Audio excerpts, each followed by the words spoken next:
Bureaucracy has stunted our ability to act from our ancient knowledge and knowing. Bureaucracy robs us of innate use of caring, creativity, and compassion.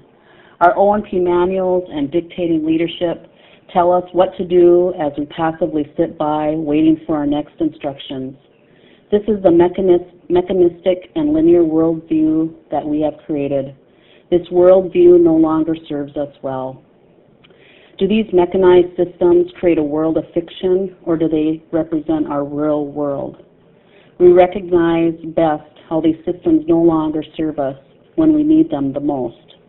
Our disaster preparedness organizations and systems respond latently as we begin the finger pointing at who is responsible for the madness that befalls us, whether they're natural or man-made disasters. We only have to look at Hurricane Katrina to see that this old worldview no longer serves us well. But what is working? What systems have had results? We can see that small, seemingly unorganized systems have saved lives, created meaning in our globalized world. It seems that amidst chaos, self-organizing systems can bring creativity, adaptability, strength, and capacity to get things done. The networks and relationships created are built in seemingly small and even distant actions. We recognize that this is not in the individual, but the relationships that emerge as bundles of potential. These are the basic building blocks. Nothing is independent, not even seemingly isolated observations. We begin to see that our perceptions create our realities. When we cling to our old beliefs and systems, we have an inability to respond to today's global world and challenging times. Disasters strike, tornadoes decimate homes, flooding shuts down roads, hurricanes leave people and their pets homeless. Our lack of response, our inabilities to do something quickly causes bewilderment. Do we have compassion fatigue? No, but a lack of leadership to respond quickly enough. When a disaster hits, when policies and structures seemingly fail, we develop response teams, develop more rules, develop more organizational structured efforts. These structures often hinder our humanness, our ability to be creative, compassionate, and caring. We hinder self-organizing solutions. In summary, the leaders we need are already here. Look around the room. With our global and local issues, all we need is right here. We can rely upon each other's humanness, our ability to care, create, and have compassion. Within our leadership roles, we can remind ourselves that, much like Sister Manu shared with us, that our meaning and emotions, these are the strange attractors that hold us together. We can be the leader of influence when we connect at a human level and work within a relationship paradigm.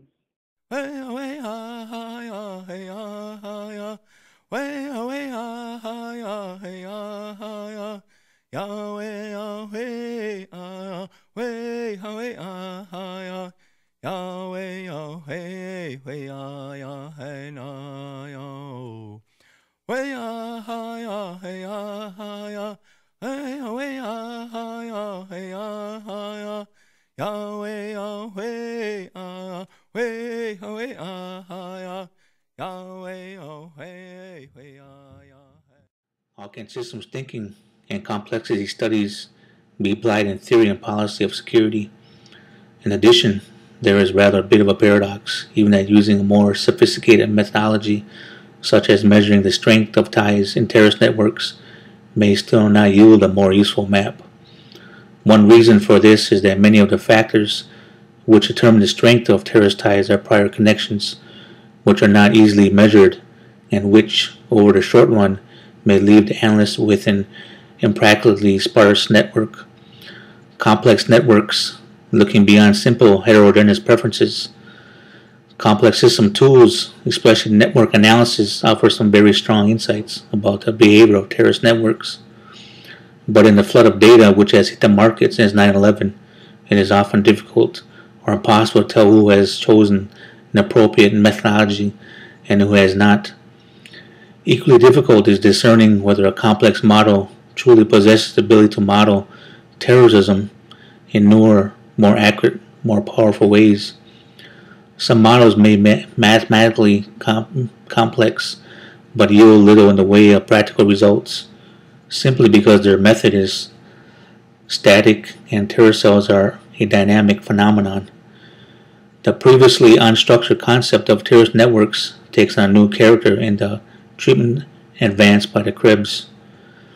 Krebs network mapping draws on the application of social network analysis and develops a software system-based methodology which he uses to map knowledge networks within and across the boundaries of an organization in order to uncover the dynamics of learning and adaptation.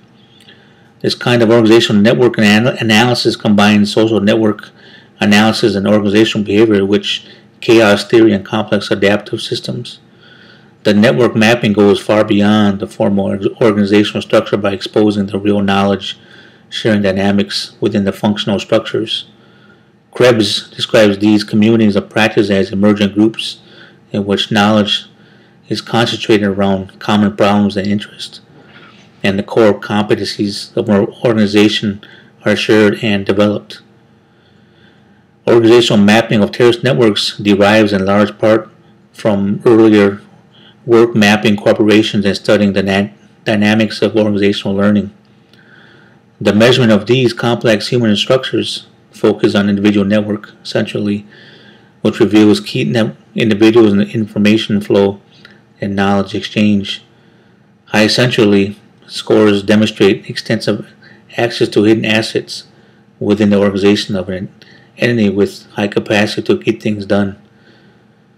In other words, terrorist networks are very well organized in the big picture. Hayo, hayo, ho, ho, hayo. Yo, hayo, ho, hayo, ho, yo, hayo, ho, yo, hayo, ho, hawi, ne. Sunkwaya tizo da hedonete, ona ye yo he asadul ye nyawa. Nyawa jizo he o ila aji no e hangana lunkwage yo hayo ho hayo yo hayo ho hayo ho yo hayo ho o ila aji no e hangana lunkwage sada deli yo hahiyo zata hida seli wagwenyasta etinistaha ohunja yo hayo ho hayo